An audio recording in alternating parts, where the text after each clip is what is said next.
हाँ okay. गुलाबजामुनचं packet, पाव litre दूध, 1 वाटी तूप, अर्धा किलो साखर, अर्धा लिटर पाणी। दूध टाकून घ्या, अर्धा किलो साखर आणि अर्धा लिटर पाणी। आता आपण पाक तयार करून घेणार आहोत।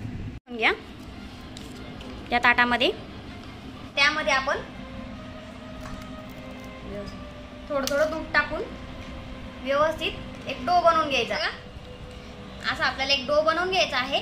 हे बघा, असे छोटे छोटे आपल्याला बॉल्स तयार करून घ्यायचे। असे गुलाबजामुन बनवून घ्या।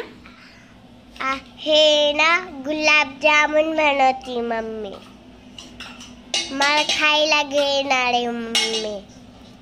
हे बघा गुलाबजामुन। थांब 2 मिनिटं। हे बघा, तूप टाकून घेतला आहे आपण आणि इकडे आपला पाक तयार होत आहे। असे खरपूस रंग येईस तोपर्यंत आपल्याला गुलाबजामुन तळून घ्यायचे आहे आणि आपला पाकही एकतारी पाक तयार झाला आहे। त्यामध्ये आपल्याला आता गुलाबजामुन सोडून घ्यायचे आहे। गुलाबजामुन तयार आहे।